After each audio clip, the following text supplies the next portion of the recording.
इस वीडियो के अंदर हम आपको कक्षा 12वीं राजनीति विज्ञान का जो आपके अर्धवार्षिक परीक्षा का पेपर होने वाला है 2022 के लिए 100% रियल पेपर आपको बता रहे हैं। आप सबको पता है कि हम गलत वीडियो नहीं बनाते हैं, जो भी आपको क्वेश्चन बताते हैं वो आपके एग्जाम में डायरेक्ट पूछे जाते हैं।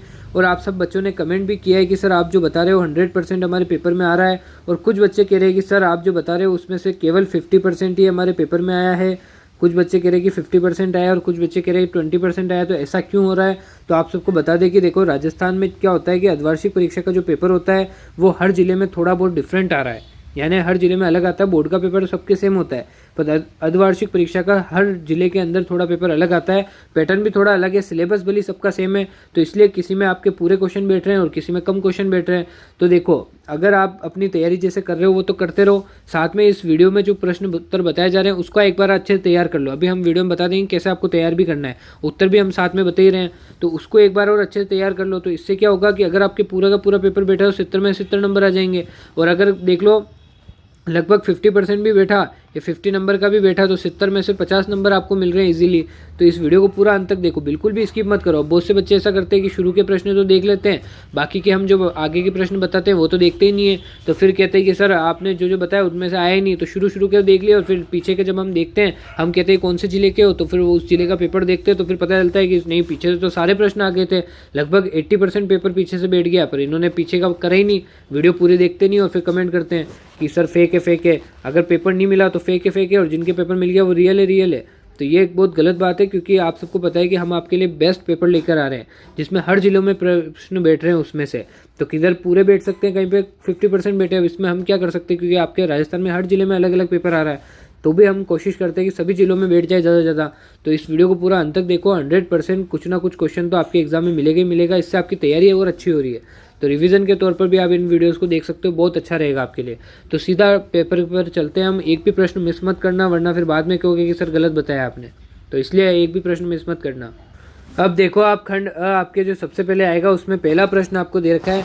अब इधर भी देख लो, अब आपको जैसे हमने बताया कि अर्धवार्षिक में सभी का पेपर थोड़ा बहुत अलग आ रहा है, तो किसी के अबसदे वाले प्रश्न आ रहे हैं यानी एमसीक्यू वाले प्रश्न आ रहे हैं, और किसी जिले में एमसीक्यू वाले प्रश्न नहीं आ रहे हैं। तो जिनके एमसीक्यू वाले प्रश्न नहीं आ रहे तो उनका इस तरीके से पूछ सकता है कि जैसे देखो निम्न में से कौन सा अंग संयुक्त राष्ट्र संघ से संबंधित नहीं है, ऐसे पूछ लिया। तो ये पूछ सकता है कि संयुक्त राष्ट्र संघ से संबंधित जो अंग है उसका नाम लिखो, तो ऐसे पूछ सकता है आपसे बिना ऑप्शन दिए। तो इसलिए दोनों तरफ से आपको एक भी प्रश्न मिस नहीं करना है, सारे मोस्ट इंपॉर्टेंट एग्जाम में पूछे जा सकते हैं।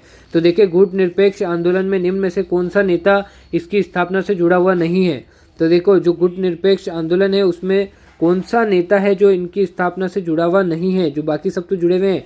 तो आप सबको पता है कि अब्दुल नासिर जुड़ा हुआ था, पंडित नेहरू जुड़े हुए थे और सुकर्णो जुड़े हुए थे। तो स्टालिन जो है वो जुड़े हुए नहीं है, ठीक है ना। तो इसमें ये उत्तर हो जाएगा। दूसरा प्रश्न देखें, दूसरा आपको दिया है निम्न में से कौन सा अंग संयुक्त राष्ट्र संघ से संबंधित नहीं है।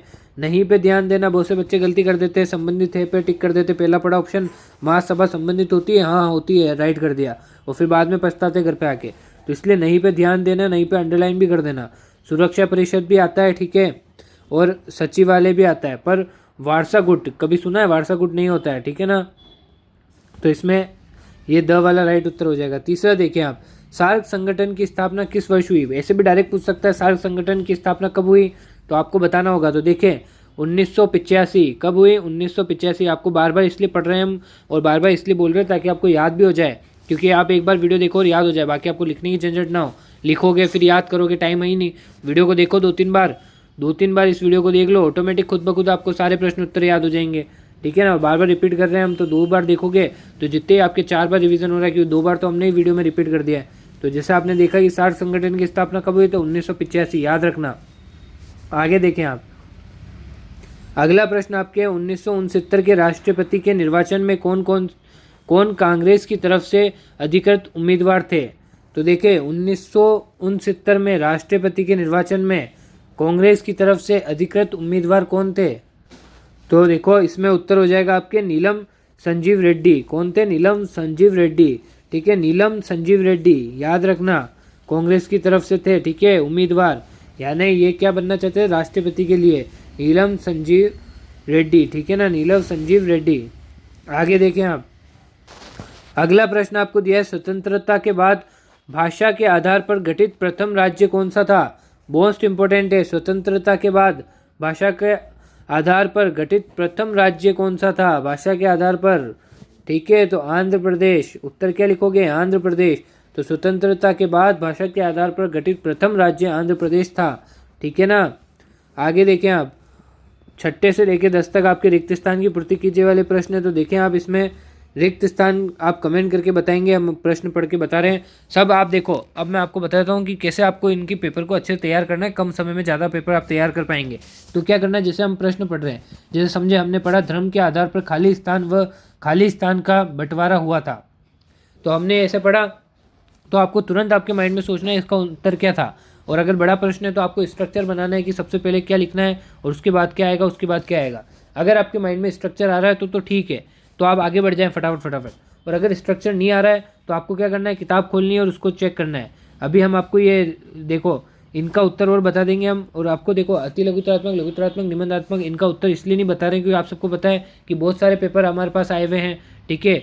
और आप सबको पता है कि 9वीं से लेकर 12वीं तक के सभी के पेपर हम बैठा रहे हैं और सभी के बैठ भी रहे हैं, ठीक है। किसी के 80%, किसी के 50%, सबके बैठ ही रहा है कुछ ना कुछ। तो आप देखो, इतनी सारी क्लास है, इतने सारे सब्जेक्ट है, तो इतना पॉसिबल नहीं है कि सभी का एक एक का उत्तर हम दे पाएँ। तो इसलिए पॉसिबल नहीं हो पाता है। तो छोटे प्रश्न तो हम बता ही रहे हैं, बाकी आप अपने दिमाग में सोचो कि आपको याद है। अगर याद नहीं है तो कमेंट कर दो, ठीक है, कि सर ये वाला हमारे को मिल नहीं रहा है। अगर बाई चांस किताब में नहीं मिल रहा है तो बता दो, तो हम कमेंट करके रिप्लाई दे देंगे आपको, या दूसरा बच्चे ही रिप्लाई कर देगा कि भाई ये यहाँ पे है, ठीक है ना। तो इसलिए ज़्यादा टेंशन मत लो और जो हम बता रहे हैं उनकी तैयारी करते रहो। तो देखें आप, अगला आपके प्रश्न दे रखा है 11 से 15। पहले उत्तर वाले प्रश्न बता देते हैं जिन जिनका उत्तर हमने बता रखा है आपको। सुरक्षा एवं शांति से जुड़े सभी मामलों को निपटारा सुरक्षा परिषद में होता है। क्या ये सही है कि सुरक्षा और शांति में जुड़े सभी मामलों का निपटारा कौन करता है? सुरक्षा परिषद करता है। तो ये बिल्कुल सही है, ठीक है ना। ऐसे भी पूछ सकता है, सुरक्षा एवं शांति से जुड़े सभी मामलों का निपटारा कौन से परिषद में होता है? तो आपको याद होना चाहिए, सुरक्षा परिषद। अगला देखें, शीत युद्ध ने हथियारों की होड़ शुरू की। क्या ये सही है? तो बिल्कुल सही है, ठीक है ना। 13वां प्रश्न देखें, दक्षिण एशिया में सिर्फ एक तरफ ही राजनीति चलती है। क्या ऐसा होता है क्या, जो दक्षिण एशिया है उसमें एक तरफ ही राजनीति होती है और बाकी नहीं होती है? तो ये गलत है, ठीक है ना।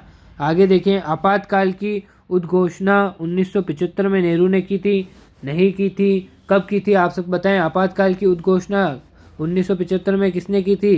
कमेंट करके बताएं। 15वां देखिए, भाजपा ने 1975 में लगे आपातकाल का समर्थन किया था, तो नहीं किया था, ठीक है ना।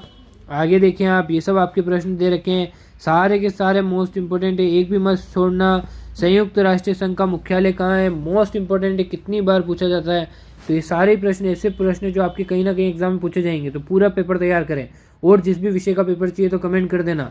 Thank you for watching. मिलते हैं नेक्स्ट वीडियो के अंदर। ये 30 प्रश्न देखो और जिसका नहीं मिले तो कमेंट कर देना, हम देख लेंगे, उसका बता देंगे, या फिर बच्चे ही कमेंट कर देंगे।